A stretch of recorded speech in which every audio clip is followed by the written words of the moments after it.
is this? Everybody poops sometimes. Give us this. Wake up, sweetness. Your first time should be more than special. I'm in, Savannah said. Good Lord, Gemma. When a man and a woman, in this case, really, really love each other, what happens is they fuck. Ooh, hello? Oh, dang it, I lost my fish. This next word almost sounds like Quidditch. Quidditch milade Diana Agosiagath an Fiedian. As much as I love fucking you, sweetness. We stared into each other's eyes whilst I moaned in ecstasy. Having consumed half of the bourbon, I keep saying bourbon. You know, every time I mess up on a word, Stunt Mama just shows up. She had her seductive smile on her lips. I said we couldn't have sex. I didn't say anything about everything else. Ew. Happy to help. Biatch. You are the spark of light in the vastness of my night. His note, like a finality to a beautiful, breathtaking song.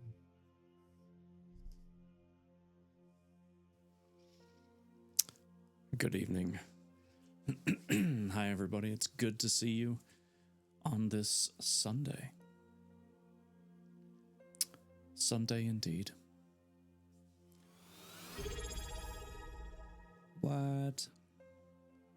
Hello, I'm back from vacation. Yeah, you are. 23 months. Sheesh. If I do the math, that's almost 2 years. Thank you, Stunt Mama's Mama. That is a very nice welcome at the start of stream. That's very kind of you. Thank you for your continued support of me. Little old me. I hope vacation was nice, but it's great to have you back. Please don't go on vacation again. Thank you. Rexter, good to see you, sir. Always a pleasure to have you here. And Gray. What can we say about Gray? She's amazing. And Amlas is here. Hi, Amlas. Dutiful as always. Wonderful to have you in. I hope you've had a good weekend so far. And Kay's here as well. Hi, Kay. It's great to have you. I hope you've had a somewhat restful weekend and that you're able to kind of just,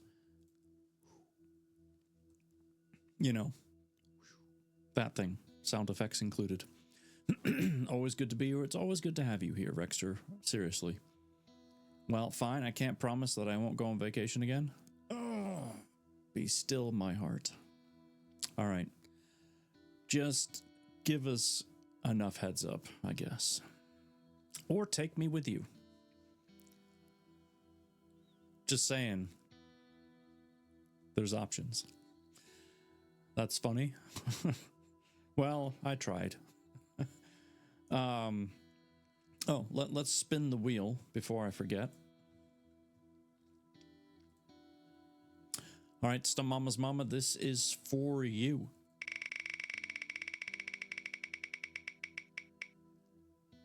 Hammer curls. We can do hammer curls. Exclamation point. Hammer. Hey, look at that, it worked. Weekend has been good. Watching Toy Story 2 with the kids while eating pizza. I love that. And that's a great one too. I love the Toy Story movies. A big fan. I heard, maybe I'm not remembering correctly, but are they coming out with a 5th one at some point? A number 5? Maybe it's just rumor talking. Maybe it's in my head. Could be. There's always options. Yes, exactly. Pizza. Rexter wants pizza. He's on his way. That's fantastic. I mean, I already had dinner, but well, hold on. What is the pizza? You can't just say pizza. You have to tell us what the pizza is. Otherwise, you know, there's lots of different pizzas out there. Yes, exactly. Stop Mom's Mama. And what is on your pizza? We need to know. We're not going to start reading until we find out.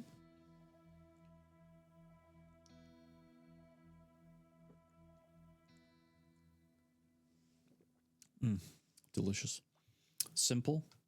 Pepperoni for the kids. You know what? This is going to sound weird, but sometimes I want like an intricate pizza with all of the flavors and the toppings, and when you bite into it, you just get that feeling. But then there's plenty of other times where I just want a very simple, good old pepperoni pizza. You know? Just the bread, the cheese, the sauce, the pepperoni, and that's it. And I'm fine with that. So it's a great choice. Any pizza without pineapple is good. And see, Rexter, this is just another reason why you and I are friends. I like roasted red pepper, grilled chicken, and artichoke hearts. Not just any artichoke pieces. They have to be artichoke hearts. With a white sauce. Wow. Amlas, that is very sophisticated. Do you guys have a pizza oven? Or a pizza Nova, sorry? No. I let other people make my pizza. And I'm fine with that, to be honest. Well, guess we can no longer be friends. Stop Mom and I like pineapple on our chicken barbecue pizza. Oof. No, it doesn't mean you can't be friends. It just means that there's more of that pizza for you, because Rexter and I are not going to fight over it. Right? Everybody wins. Pizza Nova is a pizza place in Ontario. Oh, see, Pizza Nova sounded like a pizza oven to me. So, no. But I've never heard of Pizza Nova, obviously, because I didn't even know it was a restaurant. We had an awesome wood-fired oven pizza on our vacation. See, now, wood-fire pizza is where it's at. And once you've had a good, like legit wood-fire pizza, going backwards to, you know, something you throw in your own oven or just any traditional pizza, it just doesn't feel the same. There's a time and a place for it. Don't get me wrong. There's a time and a place. And depending on your appetite, you're going to go for one or the other. But wood-fire pizza is a whole nother level. Yeah. I think I've mentioned this before, but we went to a place not too far from here, just a few miles up the road, that said they had wood-fire pizza. Excuse me. And I saw the wood-fire oven. Like, it has a very distinguished shape. You know, it's not just any old oven. And I saw it and I went, oh, this should be good. I'm impressed so far. So I ordered my pizza. Sometime later, the pizza showed up. I looked at it, and I kid you not, it looked like a frozen pizza, like a DiGiorno kind of thing, that they just put into the wood fire grill, the wood fire oven. That is not wood fire pizza. That is just a wood fire oven. I've never eaten there since. Just want you to know that. Makes me feel better inside. So anytime any of you come to visit me, I will not take you there because I will not dishonor our friendship with that food. So there. This was at a brewery we went to Thursday night when I popped on to say hello. Ah, okay. Had my wonderful brown ale there. I don't blame you. They lied. They did lie. It was a blatant lie. And had I not been nice and respectable and just, you know, being myself, I totally should have called them out for it because they had just opened. And I should have been like, excuse me, can I talk to the owner? What is this? But anyway, that was then. I've obviously moved on. Obviously. Here's your castle for tonight, by the way, if any of you wish to do the puzzle. I made it 435 pieces because there's a lot of the same color, so I didn't want to make it more painful by making the piece count too high. I don't blame you. They probably charge you to. I don't remember what they charged, honestly. I don't remember. They definitely didn't have any like, oh, we just opened, here's a special. But yeah. Anyway, it is what it is. I'm happy to be getting back into the book tonight. So we are going to be, for those of you that may have missed it or didn't know what was going on Thursdays, normally there's Mitchell swooping in with the first place. Very sneaky. I like it. Thursdays I would normally be reading, just like I am tonight. Because I am reading in Discord Thursday nights after stream, what I've decided to do is to help save my voice a little bit. On Thursdays, I'm going to play a game, which right now is Once Human, because that game is live at the moment. So for now, that's basically the plan. Sunday nights we read, Thursday nights we game, and then we read. So if you still want to hear the reading on Thursdays, if you still want to hear that and be part of that, you just need to join in the Discord that we go into. Anyone can come and join there. You don't have to be there for anything else if you don't want to. It's not my Discord, that's why I say that, but all are welcome. We have a event chat where I go live on Thursdays, and that's where we'll read.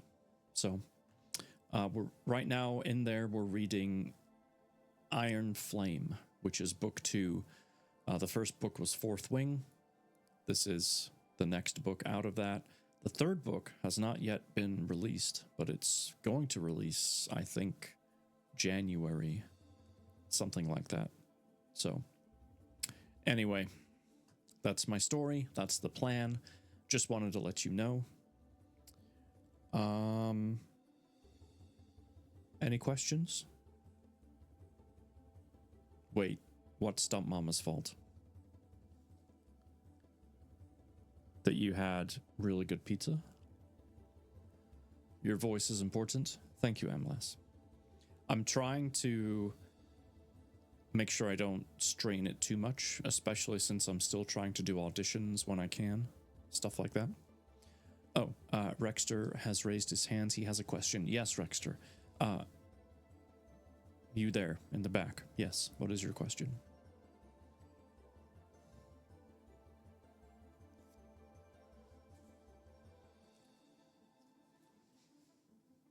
That you're reading after stream on Thursday?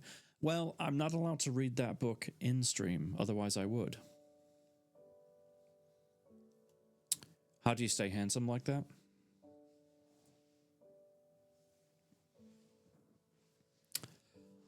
There's only me here, dude. I don't know what you're talking about.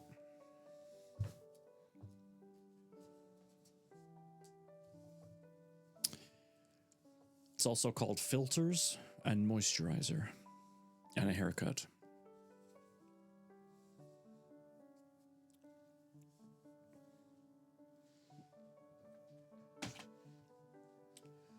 Besides, I can't compete with you, Rexter.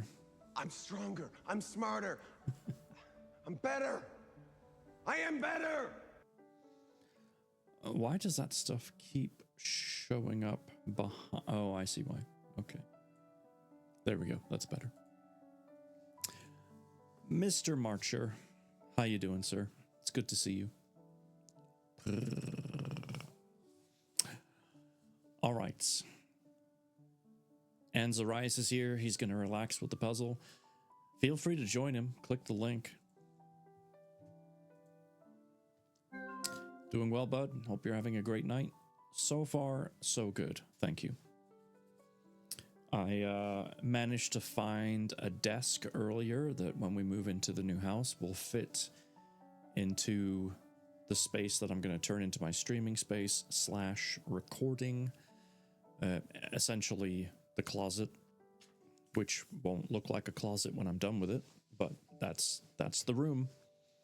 And I found a desk that would fit, and I'm very happy about that. But yeah, anyway.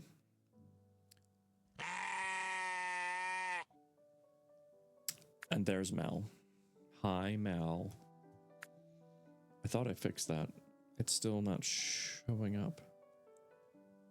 Maybe it's because I moved the wrong thing. Probably. Okay, now I think I fixed it. Question, do you have a stack of spicy reads for the redeem? Which redeem? I'm watching the Olympics while listening. Always a good idea. Lots of things to watch right now in the Olympics. Which redeem are you talking about? I'm not sure. Hi, Mal. Read something spicy for 10K. Okay, that. So, when that gets redeemed, you need to give me the spicy content.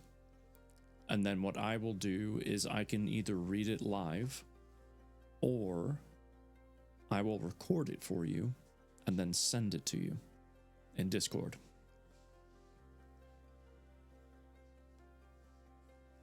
Wait, anything? I mean, pretty much anything for the most part. TBD, I guess.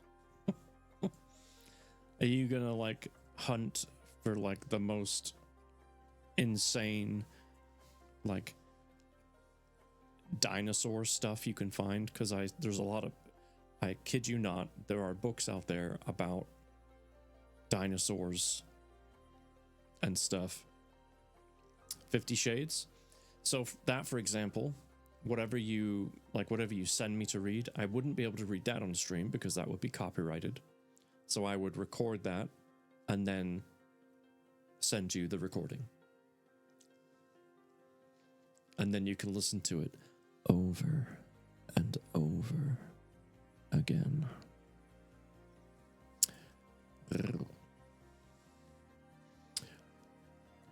All right. We are on page 232 of Kingdom Society. Exclamation point Kingdom if you want to learn more. Chapter 23 is called The Boy Who Lost His Memories. Poof. We have moved ahead into... Thank you, Emlas. We have moved ahead in time 5 years later. It is the year 2048. Planet Earth. It's an MMA fight room in Bozeman, Montana. Have to say the MMA part has thrown me off a little bit. But not in a bad way. More like, huh? Interested? So without further ado, sit back, relax, and I will read you a story.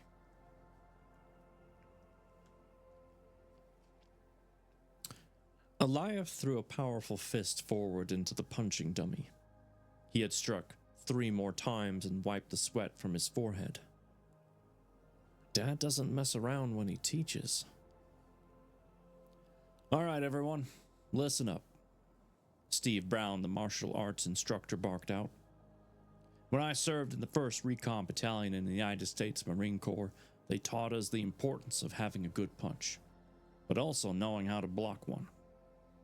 You never know when the enemy might try to take you down a peg, so it's your job to make sure you're prepared.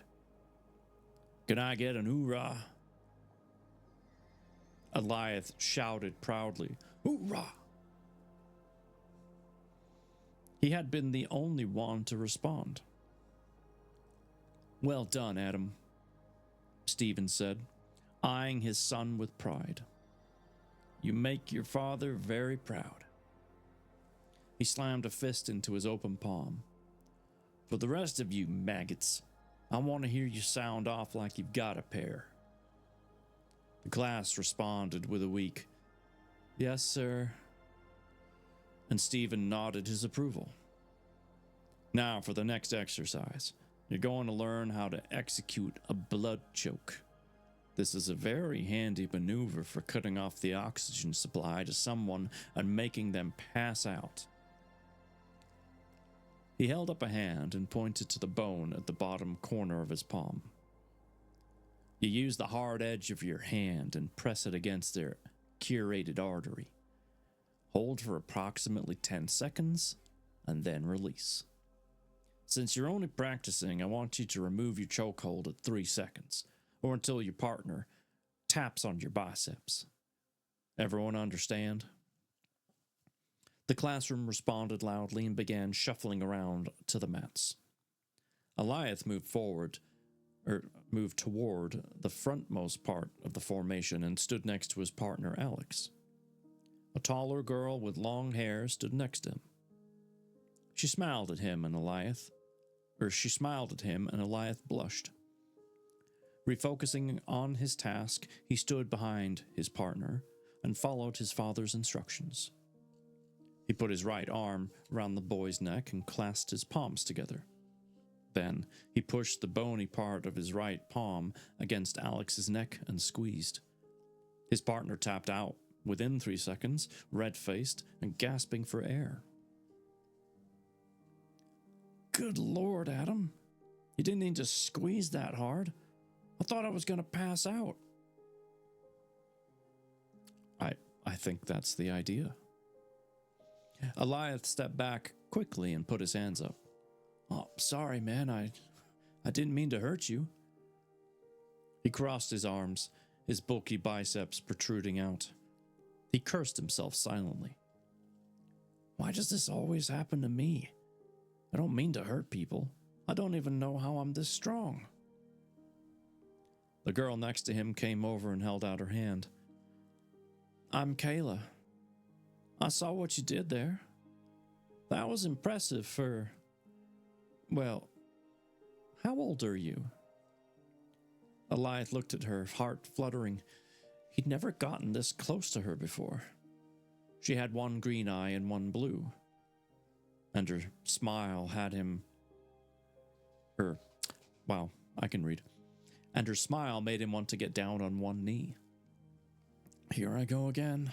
I'm about to say something stupid, I'm sure of it. Kayla waved her hand back and forth in front of his face. Hello. Earth to Adam. Chuckling nervously, he held out his hand. Nice to meet you. I'm 15, but about to turn 16 in December. You know, I think I've seen you around the neighborhood. Kayla smiled and moved a long piece of hair away from her eyes. Have you? Were you stalking me, Adam Brown? Eliath stammered for a moment. He ran his hand through his long hair and looked at the ceiling. Nope. No stalking here. Stephen raised his voice above the class. Well, boys and girls, that's it for today. You've all done great for this season of training. Next season's class will start next August. I hope everyone has a wonderful Christmas, and make sure y'all study hard in school. Corgi. Hi, Corgi. How are you? It's good to see you. Everyone shuffled their way out of the room. and Goliath shrugged at Kayla. Well, guess I'll see you around. Kayla giggled as she walked away. Not if I see you first. Stephen placed his hands on his son's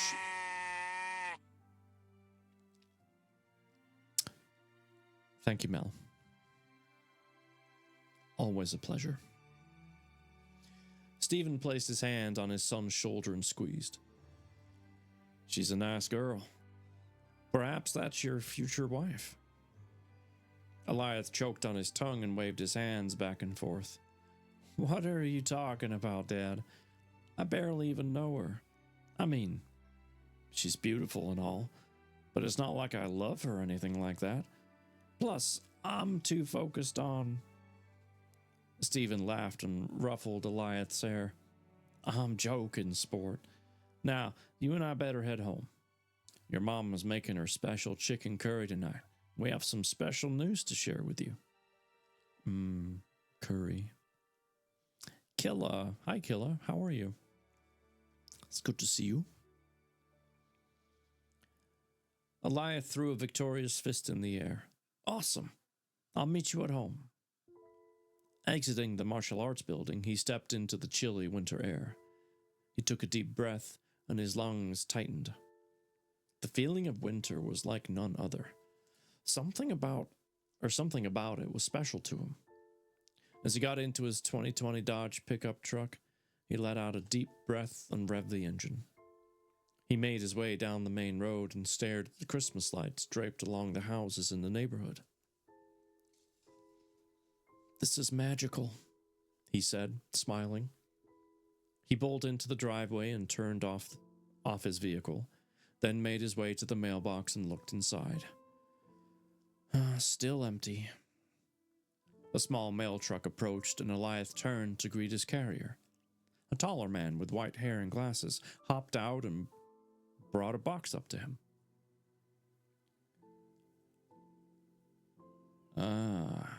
Corgi wants me to read as Batman. I'll do it.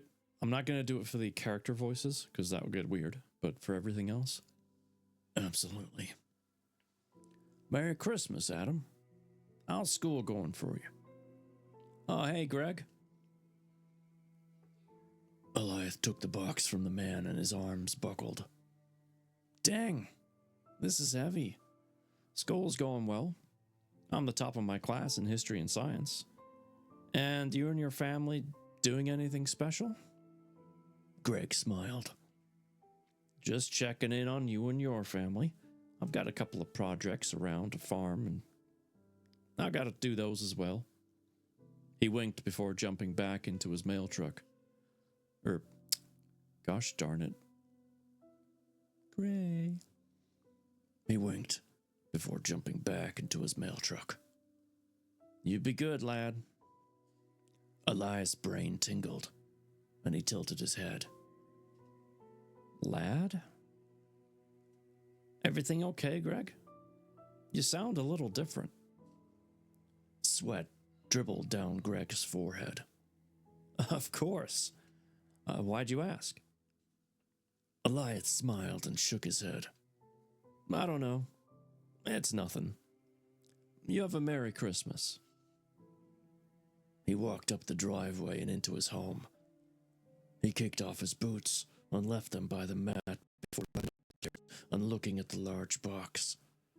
His name read in bold letters at the top. Who'd be sending me presents? There wasn't a name for the sender.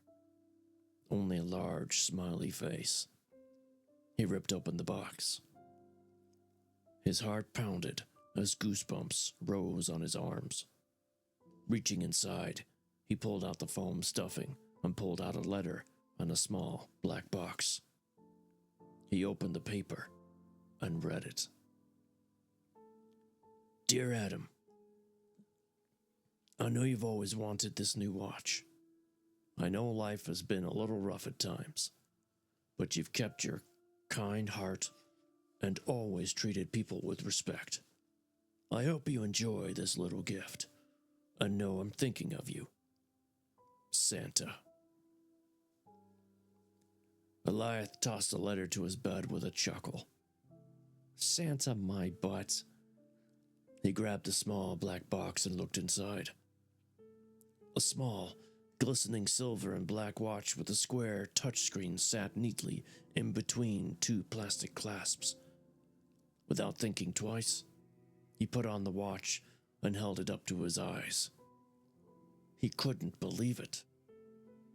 He'd wanted the watch for a couple years, ever since seeing the commercial for it, and he had a feeling his mother or father was behind it.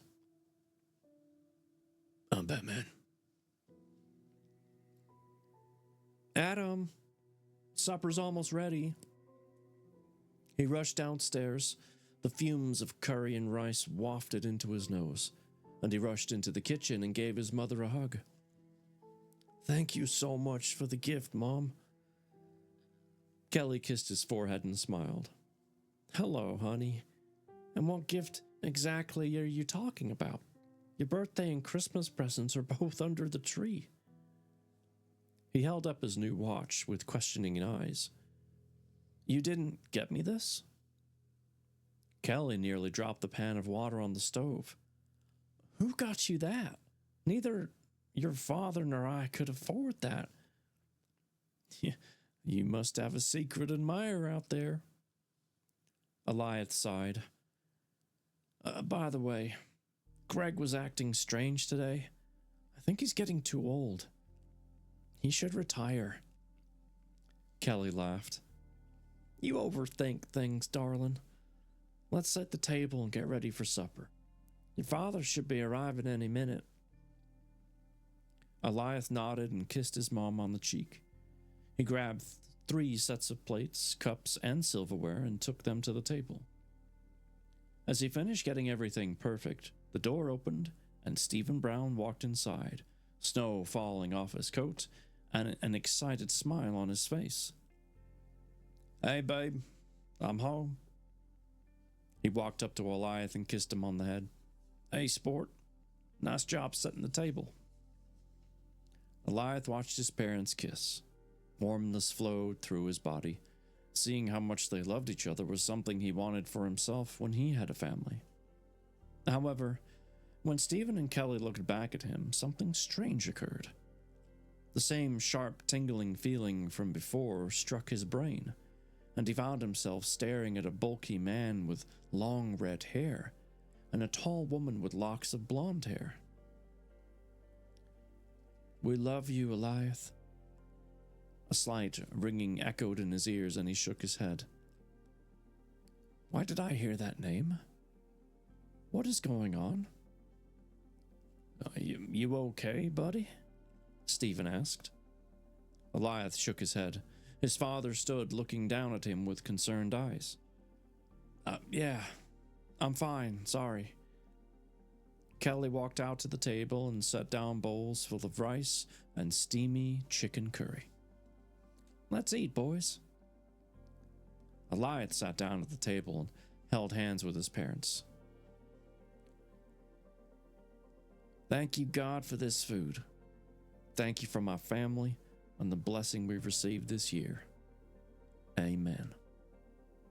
He scooped out some of the delicious curry onto his plate and ate. After a few minutes of silence, Stephen set his utensils down. So, as you know, both your mother and I work at the New Zane Technologies building in town, and we've done pretty well for ourselves. We were able to get you an internship starting in June, if you're still interested in that. Eliath nearly choked on a bit of rice. You got me in? How did you manage that? A lot of hard work. Stephen took a sip of milk. You're a smart kid. Ever since we adopted you, I knew you were going to do great things, and I think you'd make an excellent Marine. But I know that's not what you want to do, so I will accept that. Zane Technologies is your dream, and I want you to succeed. Eliath took a large gulp of orange juice and smiled. I won't let you down, Dad. Thank you both so much. Kelly raised her glass. You've been the best son we could have asked for. Back when I ran the orphanage, I never thought we'd get to have a child. Then you came along, and you've made me so proud. We love you, Adam. And to celebrate your birthday a bit early, we're going to watch one of your favorite movies tonight with popcorn and smoothies. Eliath shot out of his seat and grabbed his mom's arm. Which movie? Oh, Harry Potter, of course. Kelly pointed to his seat. But you're gonna finish your food first. Eliath sat back down and devoured his food. In between mouthfuls, he looked up at his parents. I love you both so much. Thank you. And that was chapter 23.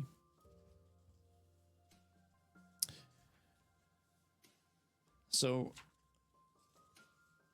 the beginning of chapter 23, or the title of chapter 23, says, The Boy Who Lost His Memories. The only clue that showed up in that chapter about that was when he had this, like, memory flashback of his actual parents, who said, we love you, Eliath. And he's like, Eliath? What? Why do I keep hearing Eliath? So, I forget exactly how long he's been there. At least 5 years, for sure. Drink! Yes. I will do that. Thank you. But something must have happened to make him literally forget who he is and where he came from. But I have a feeling clues will start to reveal themselves. Now, the male guy, Greg, that has to be Zylock in disguise. I say has to be. That is my assumption.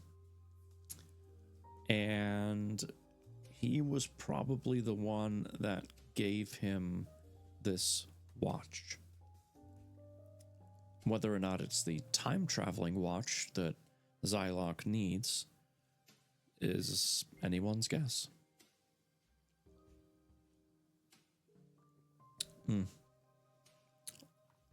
That is just truly delicious.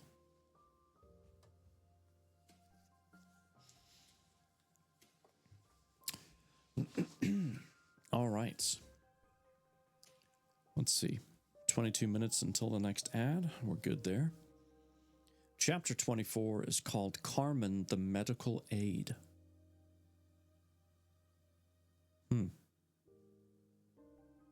Any ideas? No? Me neither. The year is 2049. Still on planet Earth.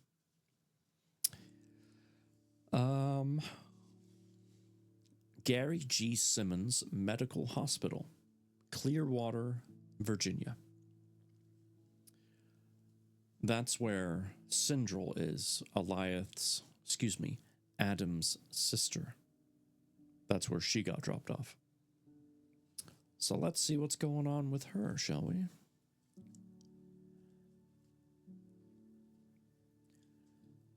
Carmen to room 331, please. A voice sounded over the hospital speaker.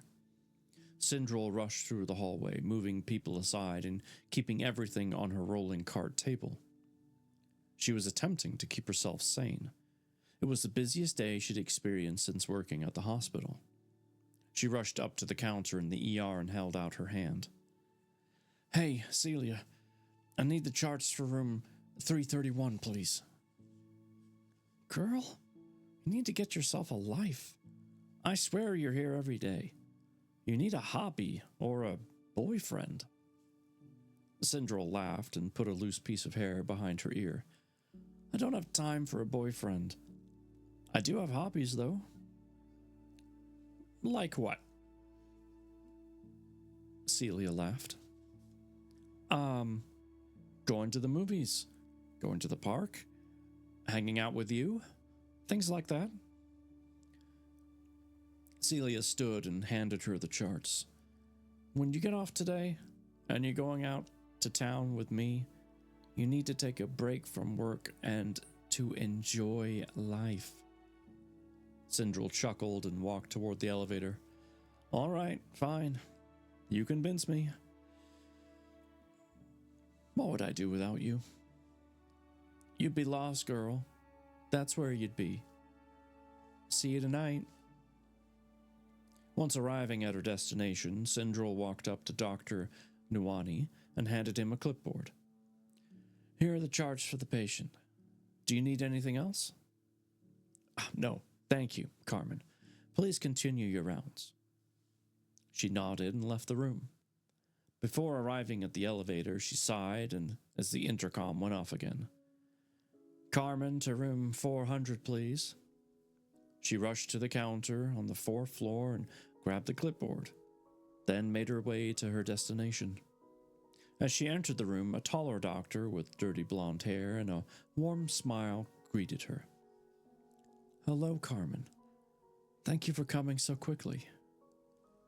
Of course, Dr. Simmons. She handed him the clipboard and adjusted her white blouse. Anything else you need? Simmons nodded and reached over to the counter and handed her a card, a small black box. Merry Christmas. I know you don't have any family here and you're constantly working hard. I thought you could do with a little holiday gift. Sindril blushed and took the present. Thank you so much. She put the box and card in her pocket. Do you have any plans for your Christmas? Simmons put his hand on her shoulder and smiled. Just work and making sure all my staff are taken care of. I've got a few projects around the house to do as well. Sindril nodded and made for the door. Well, I hope the season is full of blessings for you. You as well, lass. Simmons waved and smiled. Sindril stopped a few feet down the hall as a sharp tingle struck her brain.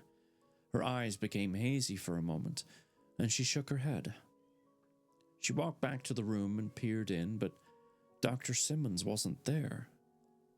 She looked down both sides of the hallway, couldn't find him anywhere. That was strange. He's never called me lass before. And where could he disappear to so quickly? Sindril strode down the hall and checked her watch. Her shift was near completion, and she was looking forward to the night with her friend. She stopped at the last room at the end of the hallway and walked inside. A small boy with red hair and freckles laid in bed. Carmen! His eyes opened wide. You came by again. She sat on the bed and pinched his nose playfully.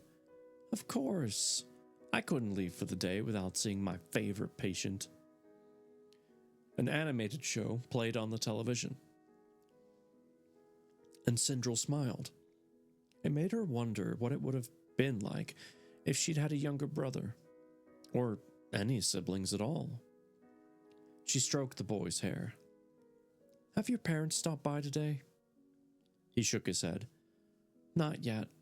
Mommy doesn't get off work until 5, and Daddy is a truck driver, so he's not home very often. Sindril held up a finger and smiled down at him. I tell you what, if you're good today, I'll bring you a treat when I come back tomorrow. Deal? Yes. He hugged her tightly. How's little Charlie doing today? Gemma. Hold on. Let's not lose my place. Hi, Gemma. Thanks for using your Prime on me. How the heck are you?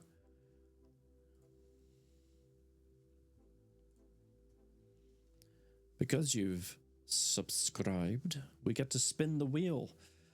Whatever it lands on, that's what I'll do. More hammer curls. I think the wheel is rigged. What? Hold on. 24/7. 100 bits. Thank you very much.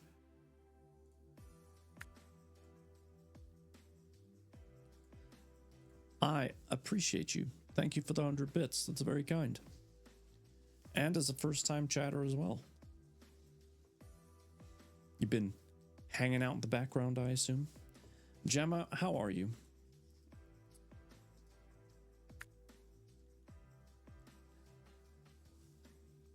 What was the last time you... Whoa. What? What did you just do? Gemma? You just gave 10 subs? What are you doing? Lenvertech, Professor Chaos, Ugataman, Mim, Full Baked Hobo, 8-Zip, Wasabi, Black, Riddling Gaming, and Star the Wanderer all getting subs. I'm well and yourself. I'm blown away is what I am. And now, oh god. I need to spin the wheel 10 times. Didn't think that one through. Thank you for gifting 10 subs. That was insanely kind of you. Let's make sure we get the good shout out. Not that the other one's bad. You know what I mean. The other shout out. The one that sticks around for a little while longer. My gosh. I am blown away. Thank you. Seriously.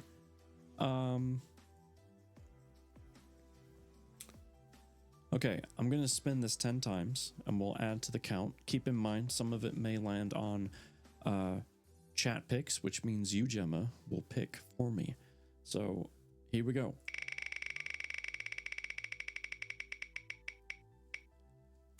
Push-ups. I can do this. I can type. There we go. That's one. Here's number 2. That was way too kind of you. Okay, Gemma. This is your first pick. Squats, curls, hammer curls, or push-ups. Whatever you choose, I will add to the total. And then after this chapter, we got some work to do. Or I mean, I have some work to do. Curls, good choice. Here goes number 3. I need different music for this. Oh, you get to pick again. You lucky thing. One more time.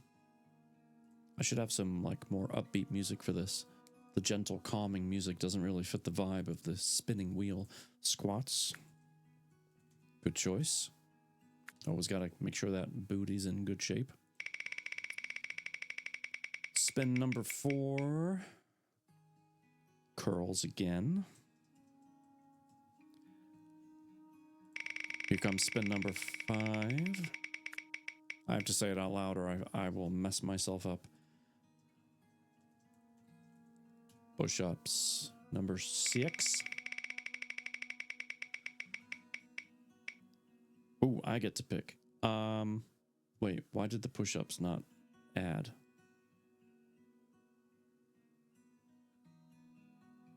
That's weird. Did it break again? Probably did.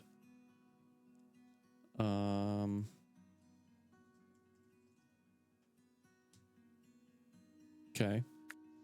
I'll have to fix that here in a moment. Here comes number 7.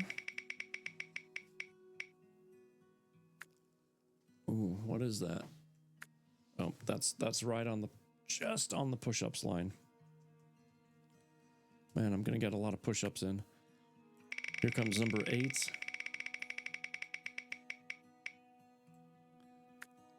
Streamer picks. It's not gonna be push-ups, I'm telling you that much. We'll do more squats. All right. Number 9. What's it gonna be? More squat. All right. Of course, it's more squats. And last but not least,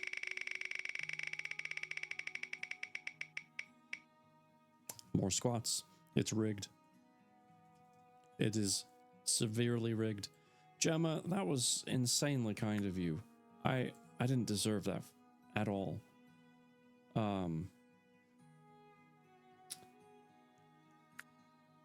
I need to fix when I'm not paying close attention and you say K, I have to stop and listen to make sure you're not talking to me. Okay. I will try to say Lady K. How's that?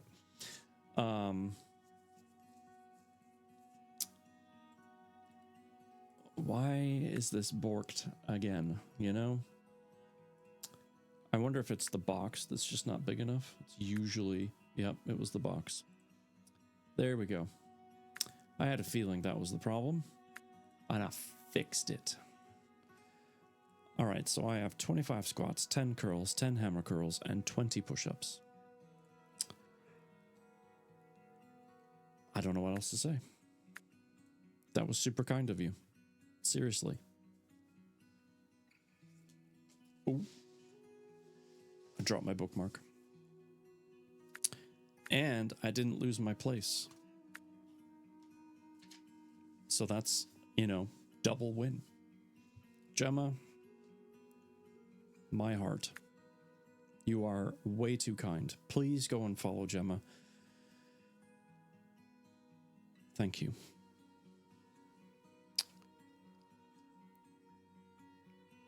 Here we go.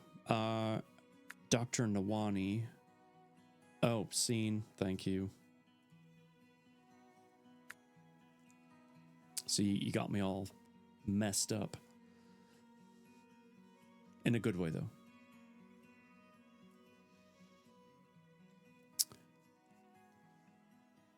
Where are we at? Okay. How's little Charlie doing today? Dr. Nawani strolled into the room with a clipboard. Sindril ruffled the boy's hair and greeted the man. How much time does Charlie have left? Nawani's eyes dropped and his jaw clenched. Oh, a couple of weeks at best.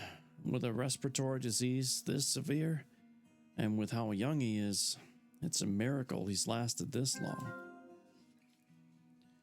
Tears built in her eyes, and she turned back to stare at the young boy. He coughed loudly, and the doctor rushed over to him and gave him a cup of water. Sindril took a step toward the door.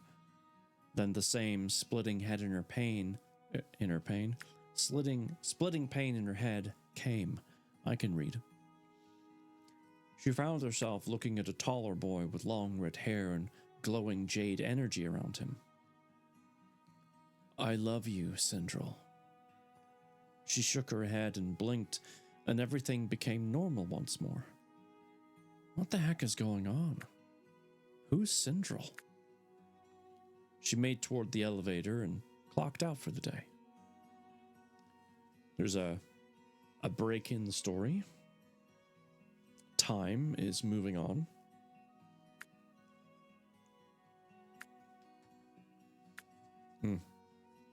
It's a very smooth cup of tea tonight. Knock, knock, knock. Sindril finished tying her hair back into a tight knot, then rushed to the door. She peered through the peephole and found Celia looking through. Are you going to leave me standing out here all night, girl? Sindril chuckled and led her friend inside. Sorry, let me finish grabbing my things and we can leave. Where are we going? We're going to a concert at the park. They've got an awesome band playing, and they'll have lots of food trucks there too. Celia managed her braids and shifted her legs. Massaged her braids. Good grief. And I'm hungry, so let's go. Okay, give me a second. Sindril rushed to her bedroom and grabbed her necklace. After putting it on, she realized she'd never often...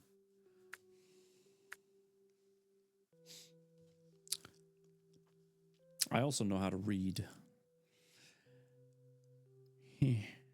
After putting it on, she realized she'd never opened her gift from Dr. Simmons. She grabbed the card and opened it. Dear Carmen, you're a wonderful person. You have an enormous heart and work very hard. I'm sorry you have to be alone during the Christmas season.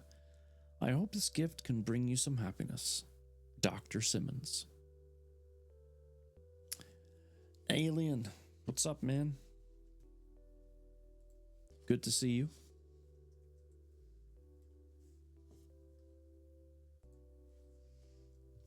Thank you for using the Hive Mind check-in. She smiled and opened the small black box. Inside lay a silver and black watch with a square touchscreen. She tilted her head and opened her eyes wide. I guess doctors really do make as much as everyone says. She put on the device and dashed out of the room and walked with Celia to her car. In 15 minutes, they arrived at the concert, and Sindril moved with a quickened pace toward the town square. Celia grabbed her hand and smiled. Good to see you too. How's your day been? Pretty good.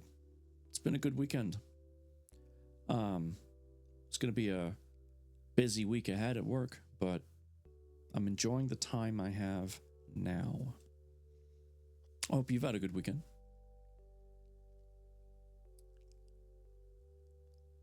Thanks for coming out with me. You're the only real friend I have in this town. Sindril gave her a side hug. Of course, it was good for me to get out. And it's been a long time since you've come to my place to hang out. Ladies and gentlemen, thank you for coming to our first concert on our 2049 tour. We are the Funky Notes, and we hope you enjoy the show. Well, I took Monday off, otherwise I were supposed to meet at work in 5 hours. Ugh. Well, I'm glad you took... Yeah, it's late for you. I'm glad you took work off. It's nice to do that every once in a while. Little me time to rest the brain. Sindril clapped her hands excitedly. You didn't tell me this was the band. They're my favorite. Celia smiled and playfully pushed her forward. That's why I brought you out, sweetie. I'm gonna go grab some food and drinks. Go grab us a seat. It's 2 a.m. Yep, okay, that matches up. It's like 7 p.m. for me, so... Yep, sounds about right. Music shook the pavilion and the ground vibrated. Sindril's chest rumbled as she moved toward the tables. One sitting, she tapped her leg and clicked her fingers on the table. As she listened to the music, she thought back to her last 8 years. She had a bit of sadness and loneliness from having spent so many years in foster care, but once she turned 17, life started looking up for her. 4 balls of fire shot up from the stage, and she found herself in a trance. She simply wanted to go to medical school and become a doctor, and hopefully meet a nice man to have a family with. She started thinking about what she could get Charlie when a thick boy with cowboy boots came up and touched her cheek. My name's Chuck. What's yours? Sindril looked up with fiery eyes and gritted her teeth. None of your concern. Take your hands off me or I'll break it. Chuck snorted. Oh, come on, babe. I just want to get to know you. I wouldn't do that if I were you. Celia walked up to the table and set drinks and snacks down. Oh, yeah? Why's that? Sindril grabbed the man's hand and snapped it. She stood and punched him square in the chest and sent him tumbling to the ground. Or that. Good on you, Sindril. Chuck scrambled to his feet and moved away. You're insane. You broke my freaking wrist. Dang, Carmen. You're strong for a string bean. Celia took a bite of her pretzel. Well, we have ads starting, so I'm going to snooze them. Sindril laughed and dug into a smoked turkey leg. I lift weights. Now, let's enjoy this concert. After finishing her food and beverage, she got to her feet and danced around with her friend. The time flew by, and before she knew it, the band announced their last song. She moved closer to the crowd. Thank you, everyone, for supporting us tonight. We hope you enjoy this last song. Ons, what's up, dude? How are you? The lead singer counted down from 3. A loud boom sounded over the music, and a bright red light shot from the sky, striking the lead singer in the chest. He screamed as his body shook. Then he exploded into a pile of meat and bone. Well, that has taken a twist. Loud screams rang out, and people ran scared for their lives. A glowing red man soared back and forth in the sky and shot energy beams at more patrons, exploding and evaporating them from life. Huh. It's one heck of a concert. A loud roar came from behind Syndrel. She turned, finding a large brute of man coming up behind her friend. She ran forward with her hand held out. "Watch out, Celia!" The large man shoved his hand through the girl's back and ripped out her spine with a sickening crunch. He threw the bone to the ground, and Celia fell over, dead. Syndrel screamed, and tears fled from her eyes. The man stalked toward her, so she turned and ran. She cursed herself for leaving her friend's body. What is happening right now? I, too, would like to know. UA. I'm lurking. Excellent, thank you. I'm really well. Just oh so busy of late. How are you? I'm insanely busy as well. I can honestly tell you that work has never been busier. Mainly because I've been put in charge of some new things, which is always good, but the paycheck remains the same somehow. But it's fine. I just also noticed that my push-ups thing was cut off. There we go. Took care of that. Good grief indeed, Stuntmama's mama. She tried to maintain her composure as she weaved and shoved her way through the crowds. More powered people showed up. Fire rained from the sky. Lightning bolts cascaded across the ground and fried people. Wind and ice shot through the air, and Syndrel's head hurt. She wanted to wake up from this nightmare.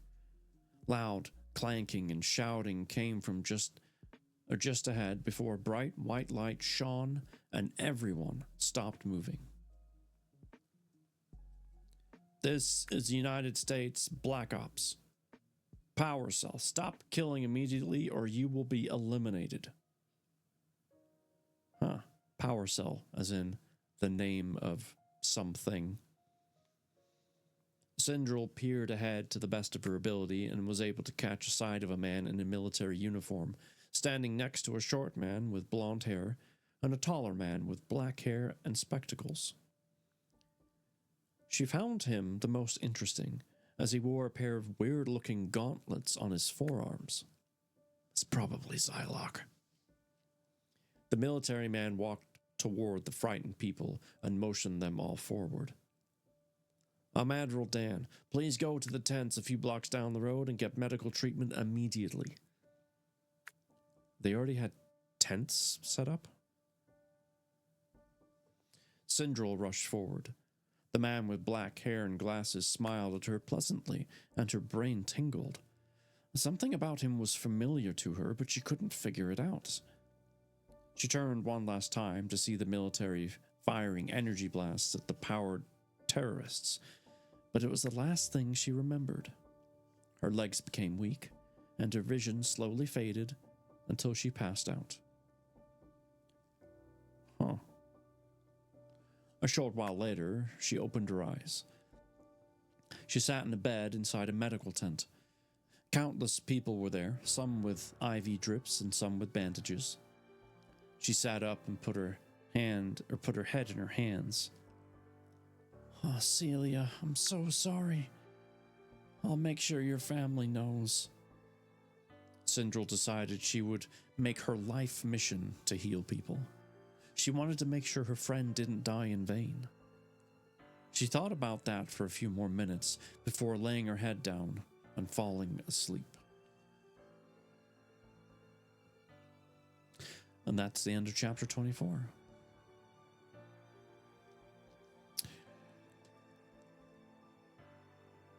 So that kind of came out of nowhere.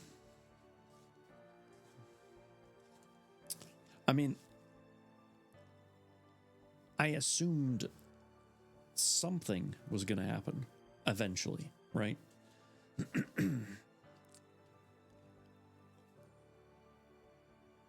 But that just kind of, like, as far as timing is concerned and just the flow of the story, like, oh, we're at this concert and we're having a good time, and hey, jerk, go away, wrist break. And then, oh, music, death. Like, it just went from 10 to 90 in the change of a sentence. Right. Well, it's a good time for a quick break. We have an ad in progress.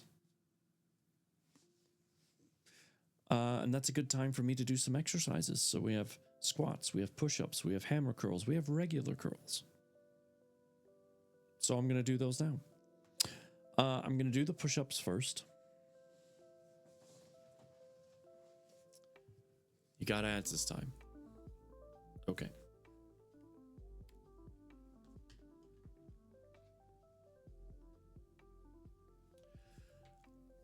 Force a hydrate. That's a good idea. And I will need another one when I'm done.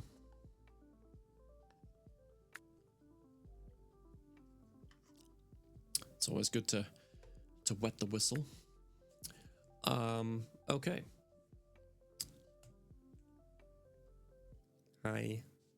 You won't be able to see me when I'm doing the push-ups, but I promise I will do them.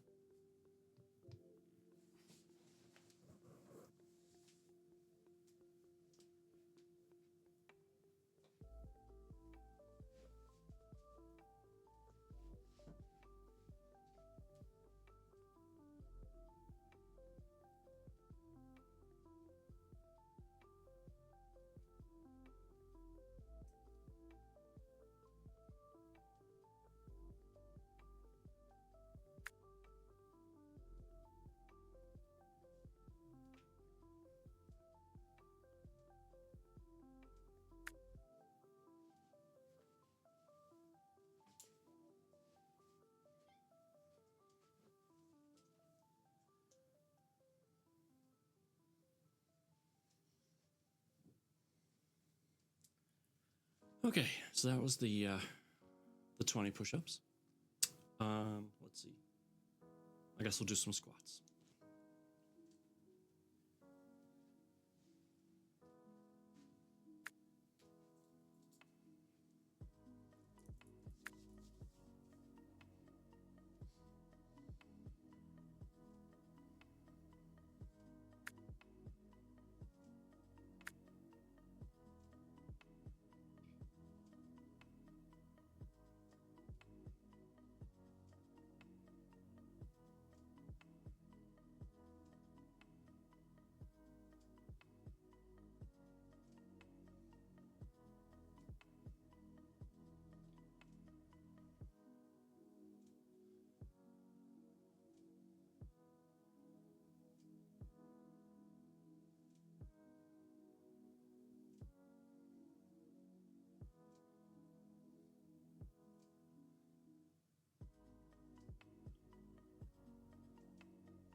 I did one extra because I messed up on one. Very bad form.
Whew.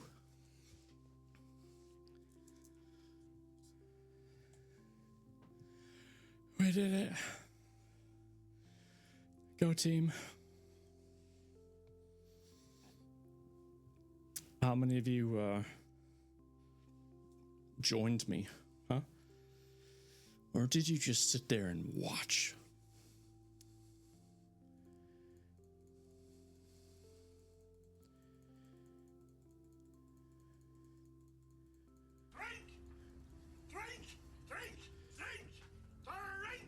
I definitely will.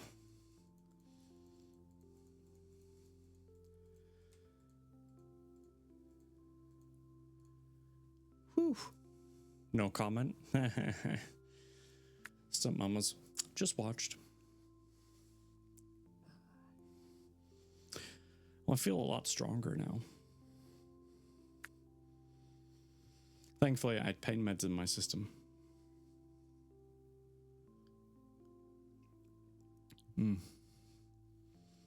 It's so good.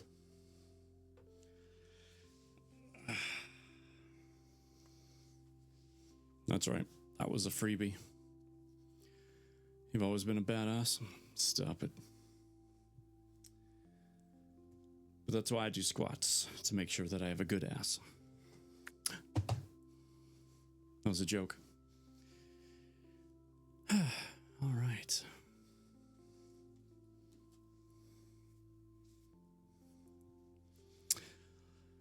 I also have pain meds in my system. They make me a little loopy. You still... Wait, is this from your surgery, Stump Mama's mama, or did something else happen? Yeah, and I mean that ass.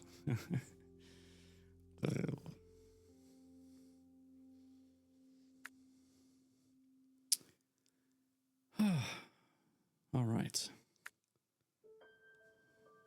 I can't wait to have a different office space, because then I can have... well, I can likely use the one camera that I use for this to capture everything. Who knows? Maybe I'll get lucky. It's all about how I arrange things. I'll be having some in my system in November from my surgery. Oh man, what, if you're okay with saying, what surgery are you having, Gemma? And how can we help you? Can, you know, do you want us to check in on you every so often? Like, what can we do? How can we help? I can't have the surgery for you. No, turns out I have a slightly bulged disc that is pressing my sciatic nerve, getting a shot tomorrow. Oh no.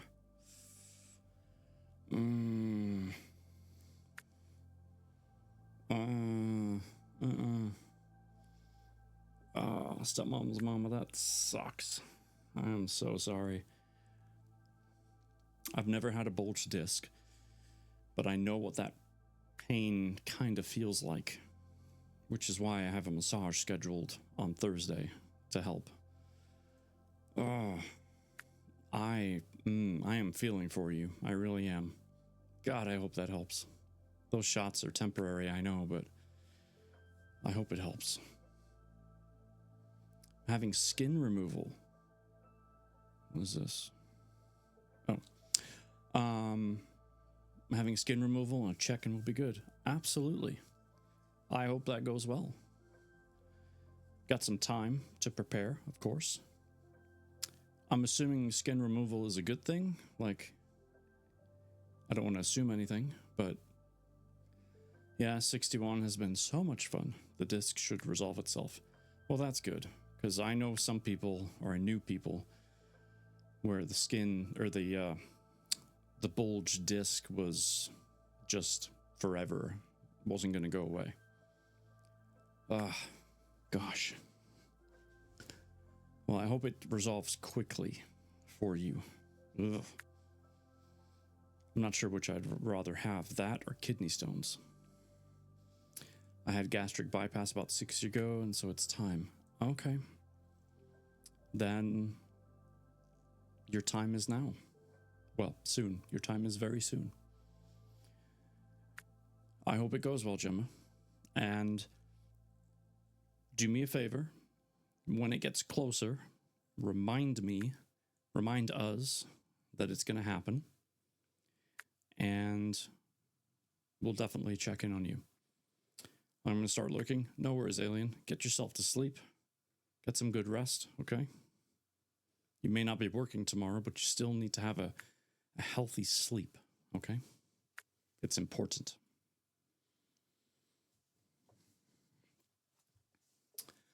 All right, ladies and gentlemen, chapter 25.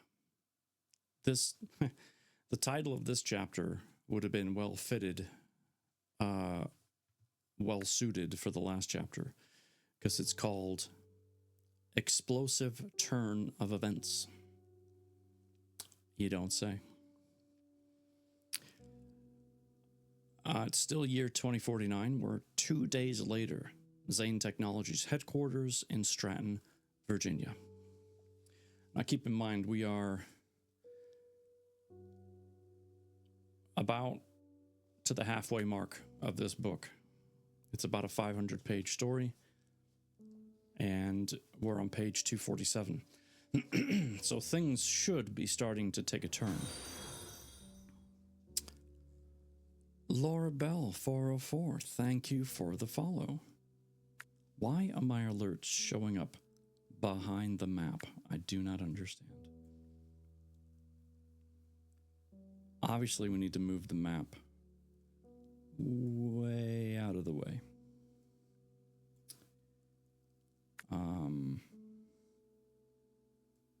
You know, we're gonna put it right there. See if that changes anything. Either way, thank you for the follow. Oh my gosh, that means we are one follow away from my goal. When we hit 750 follows, I'll be doing a longer 8-hour stream on a Sunday, playing a game, probably Once Human. So I'm looking forward to that, because I could probably play that game for like a whole 24 hours. That's not happening though. But we are going to celebrate a little bit and do an 8-hour stream, because I've never celebrated a milestone before, and I figured it's about time. So thank you, Laura Bell, for getting me one step closer. I appreciate you. You're welcome to lurk. Say hi if you want to. But either way, thanks for being here. Chapter 25.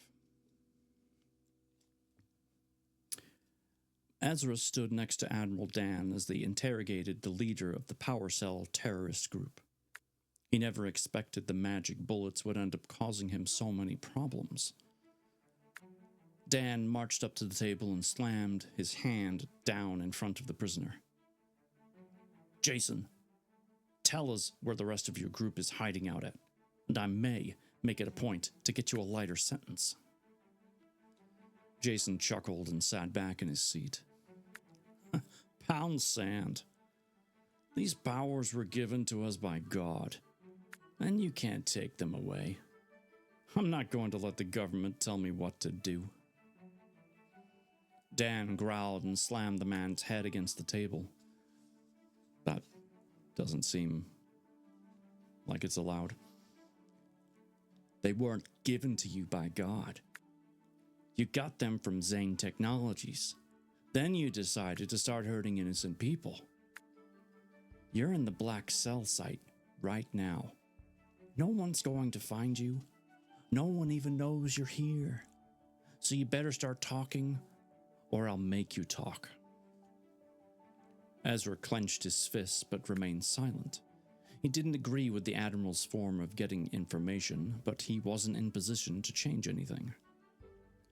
Jason laughed as he pointed to the door. The only way I'm talking is if you bring me my lawyer. Dan stepped back and nodded. He looked back at the one-way glass. Bring me the disintegrator.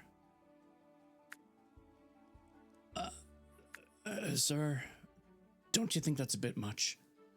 Ezra asked. He'd had enough of sitting on the sideline. That weapon is dangerous and shouldn't be used for anything but war. Dan shook his head and crossed his arms. You leave those directions to me, boy. It's because of you and that insane Professor Gray that we're dealing with all of this. You should have gotten a hold of this situation months ago, like I told you to do. If we don't fix this, the president is going to be all on our asses. If you tell me more of the things you're working on, I might be able to help. Still here? Thank you, Yue. It's glad to have you here.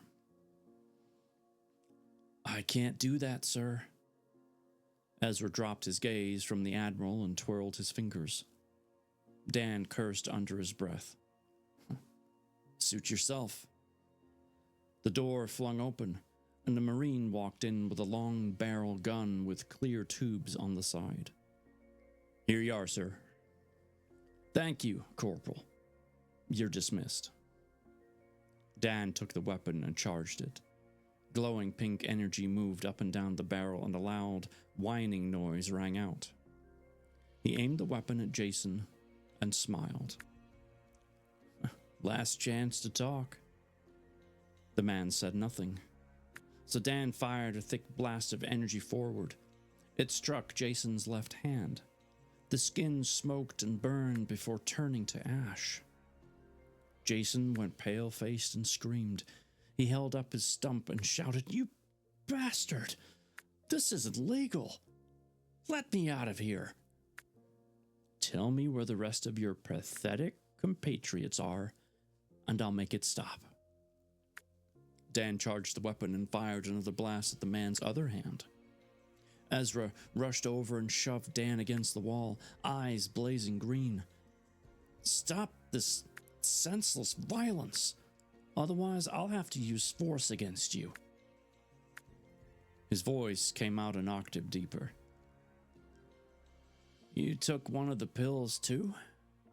Dan asked. His voice came out in trembling grunts. I'm the one who created them. Of course I took one. He pointed at Jason. Look at him. He's shaking and scared. He's not going to tell us anything now. As he went to the door, he turned his head back. I'm going to figure out how to find these people. I'll take Ian Gray with me. Don't kill this man, please. Mad Locust. Hi. As Ezra closed the door, a loud scream came from within the interrogation room. He looked up at the monitor. Where Jason once sat, only a pile of ash and bone remained. Ezra slammed his fists against the wall and phased to his basement-level laboratory. He walked inside the factory-style area and moved to the other end and entered a private meeting room. It was larger than most, and over 500 people moved around like mindless zombies. He went to a large blank wall at the end. A large arc-shaped metal object stood alone, and he placed his hand on a biometric reader. After scanning his fingerprints, a purplish-pink wormhole exploded. It started off small, but expanded until he could see the courtyard of Targus. Guilt set into his heart as he motioned everyone through. After he went forward, Zalron appeared out of thin air and cackled his greeting. You brought more. Well done. You're fulfilling your destiny. Ezra scoffed and folded his arms. I'm only doing this to protect my family. Bunky. What's up?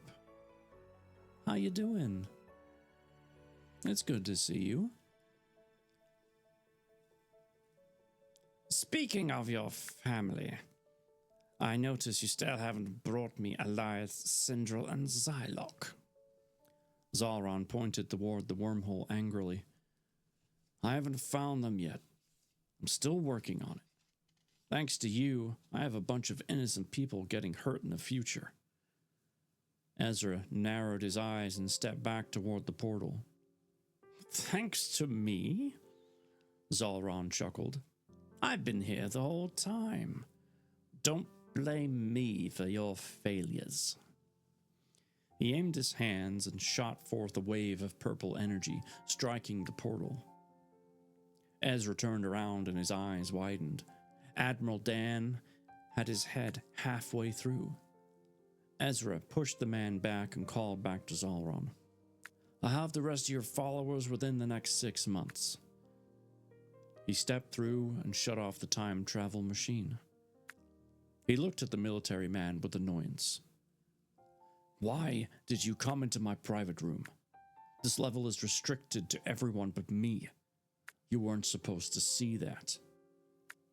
Dan cocked his head and smiled crookedly. My apologies. I leave you to whatever you were doing. His face went blank and his eyes flickered with a shine of purple. I saw nothing. Don't even know why I'm still here. As you were. He walked away and out of the room. Ezra stared with confusion. What the hell was that? He seems off. He made his way one level up and stopped at the weapons manufacturing division. Loud clattering and chatter came from all over. Beltways moved quickly. Lines of metal parts and crystals came to a central point before falling into a large circular machine and came out as a weapon. In a gesture of satisfaction, he nodded. He knew this wasn't his time period or his life, but he was proud of what he'd accomplished. He didn't even care if it had ramifications to the timeline. Off in the corner of the room, he found Ian Gray studying a table full of silver and gold gauntlets. He made his way to the man and waved. Professor Gray, are you ready to help me hunt down the Power Cell terrorists? Ian didn't make eye contact, but nodded. He concentrated hard on a gauntlet before him. Yes, lad. As soon as I finish getting this crystal into the... He snapped the circular lid, and it glowed red. There. All done. So, you want me to help you track them down, eh? Ezra nodded. Yes, come with me to my office and I'll make a phone call to find out where they're hiding out. Ian patted him on the shoulder and chuckled. No need. I already know where they are. Why didn't you tell me? We could have put an end to this. Ian shrugged. Seemed like you had more important things you were doing, and I've been busy myself. I figured you would let me know when we needed to go after them. So, here we are. You've told me. No use in sulking about it. Ezra opened his mouth and stared. He couldn't believe the man had talked to him in such a way. He pointed a stern finger. You know, you remind me an awful lot of someone I used to know. Ian looked over his glasses and smirked. Oh, yeah? Do I now? Perhaps we're distant cousins or something. He rumbled with laughter. Oh, come on, Ezra, lighten up a bit. Let's go catch some terrorists. He grabbed the metal objects on the table and held them up. I'd better take the energy gauntlets with me. After putting them on, he tapped his wrist device and an aqua portal behind him opened up. He pointed towards it. After you, my friend. Ezra jumped through and landed in an empty alley. Once his companion joined, he looked at his tech watch. New York City, huh? Ian nodded. Indeed. They've been hiding out in Queens. He raised his wrist device and smiled. It appears we are in the right area. Should be another 100 feet south. Ezra followed his partner down the crowded streets. Taxicabs and cars raced up and down the tight-packed boroughs, and the noisy sound of truck engines revved from the highways above. He felt like a fish in a jar. Ian stopped at a large factory warehouse at the end of the block and broke the chains on the gate. They stepped into the large building. Rats scattered on the cold and damp concrete. Clanks and clatters came from the far corner of the dark area, and Ian pointed. They must be up there. Ezra threw a few glowing balls of light up, allowing them to see, and he walked until coming to a beaten-down boxing ring. That was pretty magical, lad, Ian said. I took one of the magic bullets. It gave me the ability to manipulate energy molecules. Ezra smiled nervously. Ian cocked his head and smirked. Sure, makes sense. 20 men rushed out of the shadows and surrounded them. Each one of them glowed with a different light and presented unique powers. One of them, a man holding fireballs in his hands, aimed at them and scowled. You're trespassing. Leave now. Ezra eyed each of the men carefully. He didn't want to escalate the situation. He put up his hands slowly. We don't want to hurt you, but we can't allow you and your organization of criminals to go on hurting others. Let us take you back to Zane Technologies and get you the help you need. Perhaps I'll be able to get you a lighter prison sentence. The leader laughed and tossed out one of the fireballs. It landed just before Ian's feet. We aren't going anywhere with you. The whole reason we're doing this is because of what our government done to us. We don't want to be controlled. Ian tapped a button on his wrist device, and his gauntlet exuded silver energy. Why are you killing innocent people then? If you're referring to the incident in Clearwater, Virginia, that wasn't supposed to happen. We're sorry if you lost someone you cared about. Ezra's body vibrated and small purple dots grew brighter on his arms. His eyes stung and his head hurt. As he stared at all the terrorists before him, he wondered if maybe they weren't actually guilty of anything, and if Dan had been trying to control him. But when he tried to calm his own thoughts down, red, white, and purple lightning leaped out of his hands and circled around his body. His eyes exploded with energy, and he screamed at the men. You are all trash. You've hurt innocent people, and you've no right to continue living. Make peace with God. Ian shook Ezra violently and tried to shake him out of this outburst. What are you doing, boy? You aren't acting like yourself. Ezra swatted his hand and sent Ian flying across the room. He couldn't control his body, and the stinging in his brain became stronger, like knives pressing against his nerves. The ground shook and broke. Chunks of concrete and metal rose as if gravity didn't exist.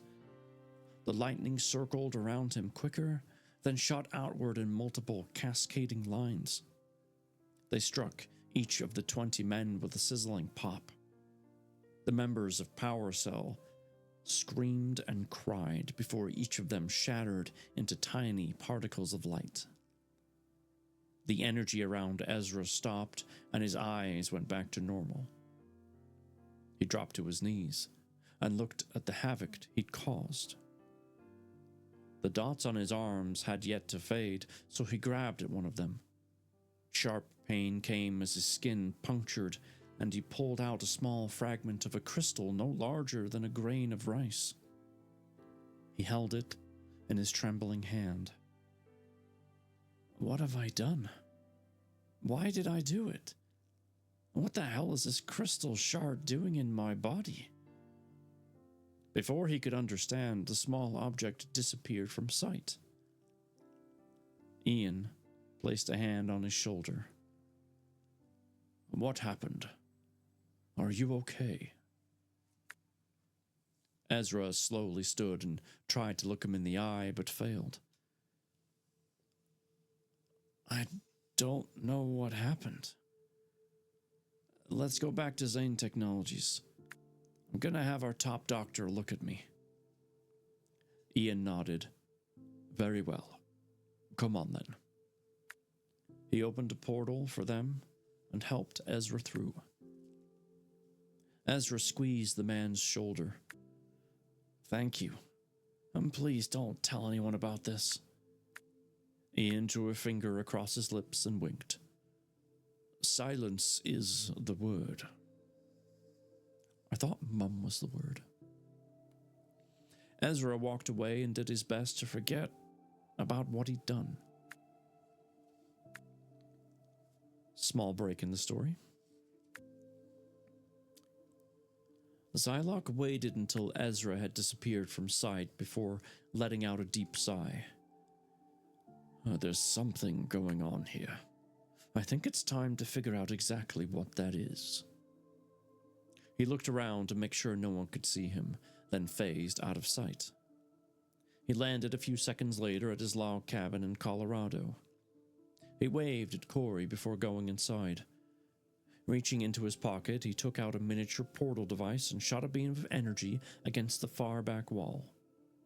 A large magenta wormhole opened, and he saw Kairos sitting at the other end, arms folded with an irritated look on his face. How much longer do I have to wait to see my son? He barked. Zylok walked up to the Zylok walked up to the energy and dropped his head. Hopefully not much longer. Maybe a few more months. I know this is hard for you, old friend, but I'm so close to completing my plan. I'm worried about Ezra. I think Zolron has taken over him somehow. Don't worry, though. I'm going to save him and get back to you. How are things in Vasilius? Kairos took a sip of wine and put his foot onto a table. Sad. Things are happening in Dun Nahar, and I'm left sitting here on my bum doing nothing. Blazes, Zylok. You said you were going to be done a year ago. You expect me to stay in Vasilius when I could march up to Targus and save Meridian and the rest? No, you don't have the strength to take Zolron down. We don't even know what that beast's power works, or how that beast's power works yet. Please, stay in Vasilius. Keep a level head. Zylok stepped back and smiled. I'm going to bring everyone home in one piece. Kairos nodded. Very well. Stay safe. Zylok turned off the portal device and rushed to Corey. Well, old friend, shall we continue on with the plan? Yes, Zylok. I'm ready to save our friends. Zylok hugged him. It's only a matter of time now. Once I have my current project finished, I'll be able to give the children their memories back, and we'll be able to go home and save everyone. Corey's eyes dropped as he frowned. How are we going to beat Zolron? Zylok sighed and stroked his beard. One step at a time, my friend. Once we're back home, I know exactly who to talk to in order to get everything sorted out. For now, you'd better head back to Virginia and keep up appearances for me at the House of Science. I need to make a pit stop, and I'll meet you after. Corey nodded and turned into a giant eagle. See you soon. Zylok grinned. Indeed. Time to make everything right. He snapped his fingers and disappeared. And that is the end of chapter 25.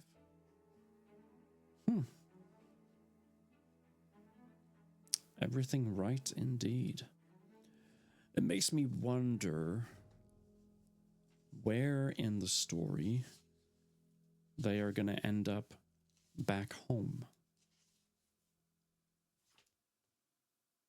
Who knows? Maybe it's chapter 26. Maybe it's not.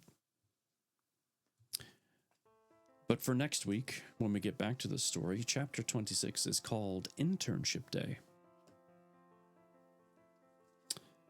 So that means Eliath, aka Adam, is going to Zane Technologies.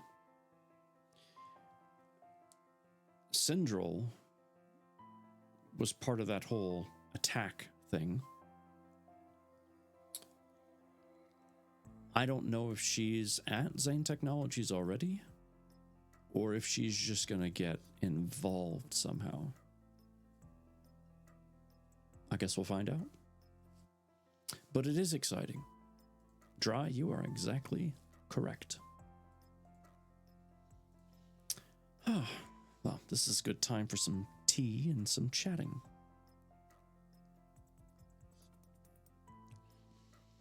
Is everybody ready for the week ahead? Any big plans? Or are we just kind of taking it day by day? I know for me, that's all I can do at the moment.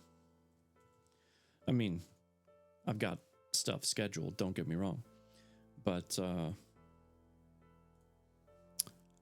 it's definitely going to be a day by day thing. Nothing planned for you? That's all right. Nothing wrong with just taking it as it comes, you know? Nothing wrong with that at all.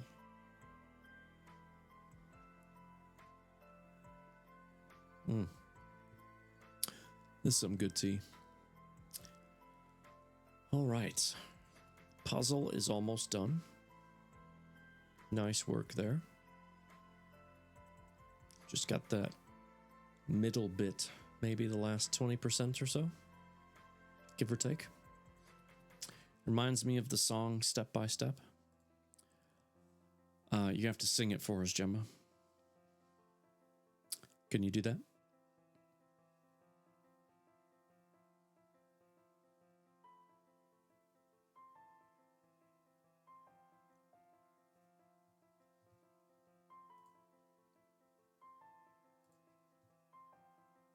From Full House. I feel like I should know this song.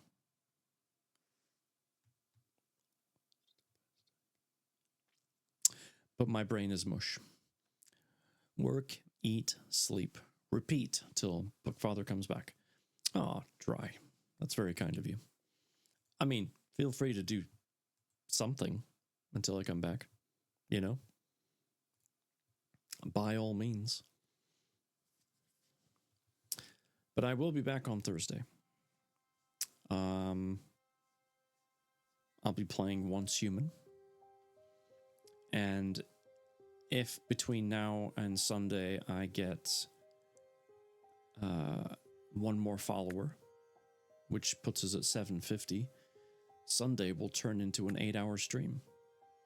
Or we'll plan it for another time. Either way. Should be pretty exciting. So I am looking forward to that.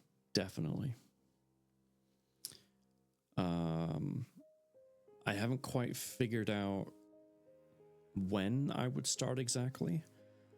I was thinking maybe noon my time until 8 my time. So, depending where you are in the world, 15 minutes from now will be 8 p.m. for me. So, go back about 8 hours, and that's likely when I would start, when the time comes. But we just need one more follower. Just one. And then we'll get there. But in the meantime, let me take a look and see who we have online.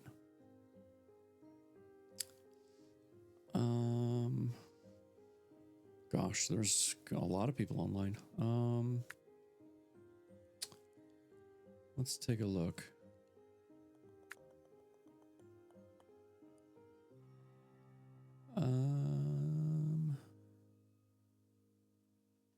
Yes. One of our Hype Mind friends is playing some DBD right now. And it would be lovely to go say hi. See how she's doing. So I think that's what we'll do. Here's a raid message. Please, please, please give that a copy so you can copy pasta. It's for everybody. It doesn't matter who you are. Everyone can use that message.